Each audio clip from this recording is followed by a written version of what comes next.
झाबुआ जिले के पेटलावद से महज 30 किलोमीटर दूर है पौराणिक महत्व वाला क्षेत्र का प्रसिद्ध शिवकुंड धाम। यहाँ श्रमदान से तस्वीर संवरने लगी है।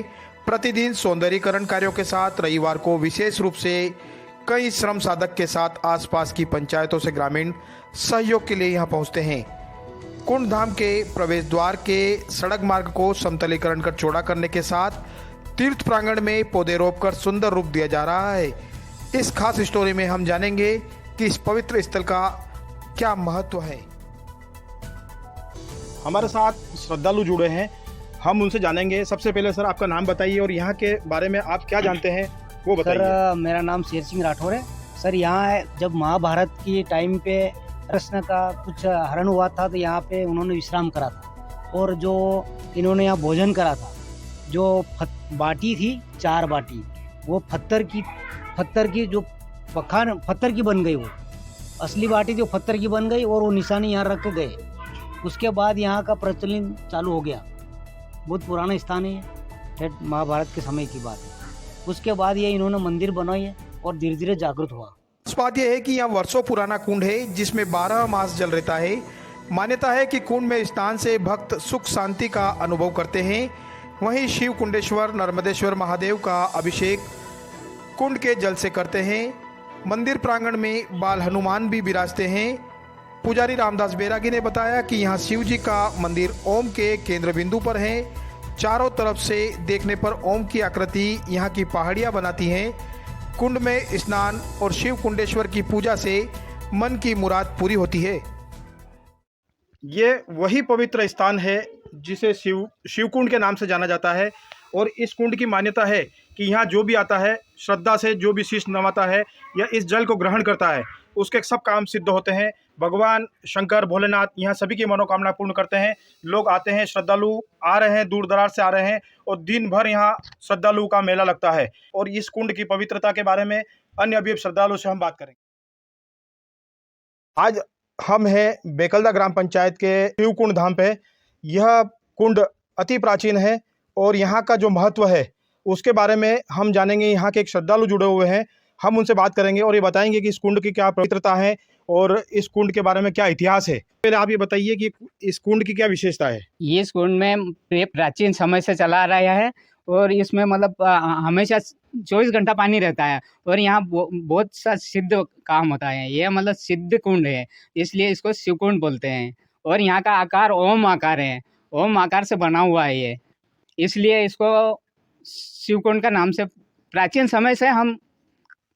बाहर से आने वाले श्रद्धालु भी यहाँ आते हैं और यहाँ का जल, यहाँ स्नान भी वगैरह करते हैं, तो उसके बारे में कुछ क्या मान्यता है? कुछ बीमारी होती है क्या? उनका कार्य सिद्ध होता है। अभी ये जो बीमारी चली थी गाया में, तो यहाँ का मतलब जो शिव पे जल चढ़ा के बेल पत्थर ले जाके न उनको पिला देते थे, लंपी बीमारी। हाँ, तो बीमारी साफ हो जाती थी। आपको बता दें कि तपस्वी संत ब्रह्मालीन श्री श्री 1008 श्री श्यामाचरण दास जी तथा गुरुदेव नर्मदे हर की प्रेरणा व संस्कृत आचार्य मोहन डामर, मम ग्राम मम तीर्थ समिति व शिव भक्तों द्वारा नवरात्रि से श्रम साधना अभियान सतत रूप से चल रहा है।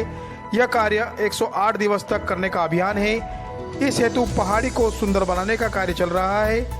जेसीबी की मदद से ऊंची नीची पहाड़ियों का समतलीकरण किया गया है। साथ ही एक मंदिर से दूसरे मंदिर पहुंचने हेतु रास्तों को सुगम रूप दिया जा रहा है। संस्कृत को जन जन की भाषा बनाने में लगे मोहन जी डामर हमारे साथ जुड़े हैं। इन्होंने एक नया संकल्प लिया है शिवकुंड धाम को संवारने के लिए। हम इनसे जानेंगे कि इनके प्रयास क्या है और आगे किस दिशा में इस तीर्थ को ले जाना चाहेंगे। सबसे पहले ये बताइए कि आप इस क्षेत्र को संवारने के बीड़ा उठाया है, इससे इसको आप मूर्त रूप देना है। आपका धन्यवाद कि कोई पहली बार मेरे से ऐसे प्रश्न कर रहे हैं। वस्तु स्थिति यह है कि मैं 8वीं 6ठी से लेके बाहर पढ़ा, पेटलाद और कॉलेज में गया और मेरा यहाँ बहुत कम संबंध रहा। लेकिन मैं अभी बहुत सालों बाद, मेरी माँ 90+ है और उसके कारण मेरे को आसपास आना हुआ, तो यहाँ लोगों ने कहा कि शिवकुंड आप एक बार आइए। तो मैं नवरात्रि में पहले दिन यहाँ आया, तो कई लोगों ने विश्वास किया कि आप यहाँ हैं तो इतनी दूर जाके आप ये काम करें तो यहाँ भी हम सहयोग करें, आप करवा दीजिए। यहाँ मेरे को लगा कि ये जगह इतनी अच्छी है और पुरातन है और भगवान ने मुझे बुलाया एक प्रकार से। तो उसके लिए मैं जब लगा तो यहाँ रास्ता बहुत संकीर्ण था, आने जाने वालों को दिक्कत थी। तो उस आधार पे हमने कहा कि जब यदि हम भगवान को मानते हैं, आस्तिक है, तो यहाँ का क्यों ना हम पूरा सौंदर्यीकरण करें। तो आसपास के 5-7 गांव में जो हमसे जुड़ रहे हैं उन सब के वहाँ अगले 1 साल 2 साल में हरियाली के लिए पूरी मेहनत जी तोड़ करें। आप क्षेत्र में पहले संस्कृत के लिए प्रयास कर रहे थे जी, अब पर्यावरण के लिए कर रहे हैं, क्या समानता है दोनों में और क्या किस दिशा में ले जाएंगे इसको आप? ये जो वृक्षारोपण आज जिस आयोजन रखा गया है, ये चूंकि घाटी पर क्षेत्र है और इनको जिंदा रखना या इस क्षेत्र को संवारना एक बहुत बड़ी चुनौती है आपके सामने। ये संस्कार संस्कृत से ही मिले। वृक्षो रक्षति रक्षितः, जैसे बोलते हैं धर्मो रक्षति रक्षितः। अगर वृक्ष है तो हम सब जानते हैं, वैज्ञानिक भी जानते हैं, हम भी जानते हैं, सामान्य व्यक्ति भी जानता है। तो संस्कृत और ये हमारा पर्यावरण बिल्कुल अलग नहीं है। परि प्लस आवरण, हमारे आसपास का आवरण कैसा रहे, आदमी बीमार होने के बाद मेरा ये सोचना है, संस्कृत के ग्रंथों से ही मैं ये सीखा हूँ, माता भूमि पुत्रो वयम पृथ्व्या।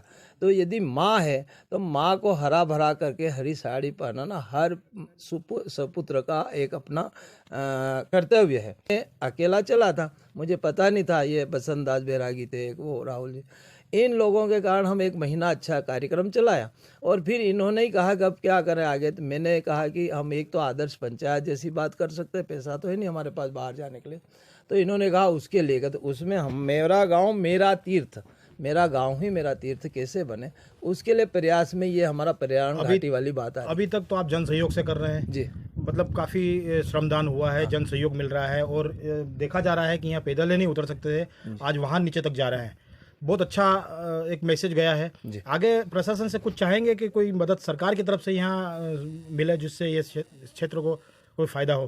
प्रशासन सहयोग दे तो बहुत स्वागत है। कि मेरा एक थोड़ा सा स्पष्ट बता दूं कि हम लगभग आने वाले समय में सभी पंचायत से जुड़ेंगे, पर 60 पंचायत ऐसी हो कि वो लोग 1 रुपया भी दे और यहाँ हम जो भी करें दे। तो यदि 60 पंचायत में 60,000 भी जनसंख्या मान लें और हम कहें कि 1 रुपया हमको दो, तो जो काम होगा वो उनके सहयोग से करवाना चाहते। और ये बता रहे थे कि क्षेत्र को कैसे विकसित किया जाएगा और कैसे जन सहयोग से ही इसको संवारने का उन्होंने बीड़ा उठाया है। पेटलावत से संजय लोढ़ा की रिपोर्ट।